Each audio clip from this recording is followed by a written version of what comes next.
Hey guys, it's Michael and welcome to a new YouTube video. In this video I want to discuss the 3 main shoulder pain triggers during weighted dips.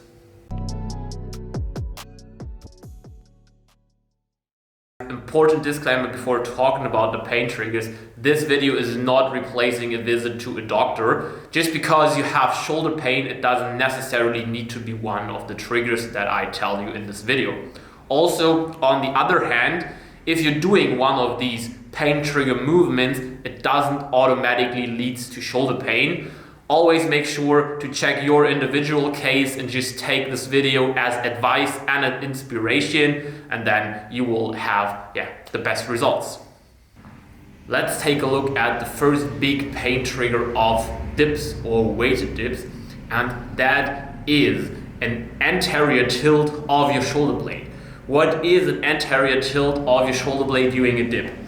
If we're taking a look at the side view of the dip and you're going down and your shoulder blade is coming from a neutral position into that forward leaning motion, so a so-called anterior tilt, that is correlated with a smaller subacromial space and so is related to shoulder pain. And what triggers this anterior tilt of the shoulder blade? That is an insufficient stabilization of your shoulder blade in a depression during a dip. So when you're dipping and you're allowing your shoulder blades to move up and then tilt anterior, that can lead to shoulder pain. So try to avoid that as good as possible. Biggest pain trigger for dips, number 2, is a too wide grip. Why is a too wide grip a pain trigger? Because a too wide grip forces a highly internal and abducted arm position. And arm abduction combined with internal rotation is also related to a smaller subacromial space and so can trigger shoulder pain way faster. So if you're having dip bars and you're gripping super wide, let me show you that.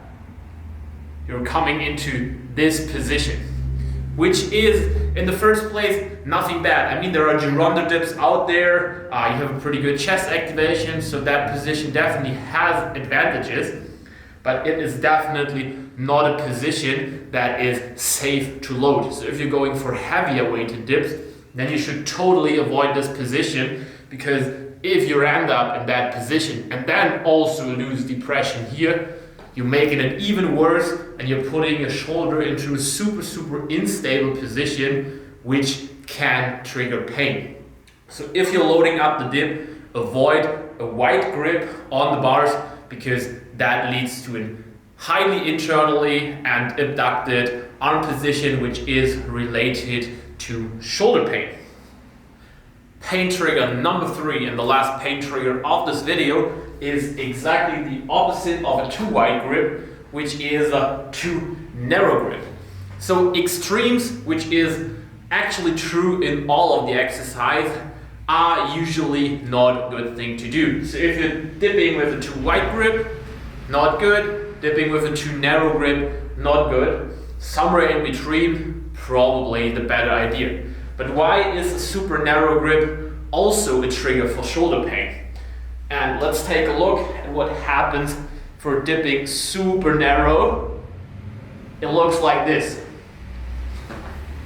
Now let's take a look at the side view. What happens here? If I'm having my arms 100% adducted, so super close to our body, and I'm then bringing the elbow or the arm into shoulder extension position here, I'm putting, because the upper arm is now the longest possible from the side view, putting a lot of stress on the passive structures of my shoulder capsule. So I'm stretching them into their max position. And if I now load that position where my joint is passively stretched the most, that already sounds like not a good idea, because you're just putting so much stress on the structures of your capsule, on the front of your shoulder capsule.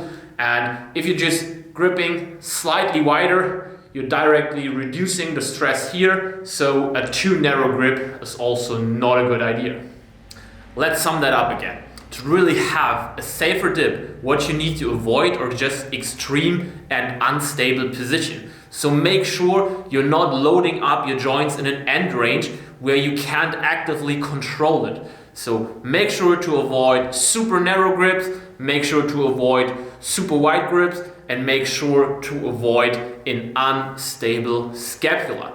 If you consider those 3 points, I'm pretty sure you can minimize the risk of shoulder injury during weighted dips. And if you now say, I am pretty unsure with how my form actually looks if I'm doing that mistakes, then I would like to help you. Just schedule your free consulting call for my online coaching. We will take a look at your dip in the coaching and then make sure you are safe to load that up and smash some new PRs pain-free. So apply for the coaching and see you in the consulting call.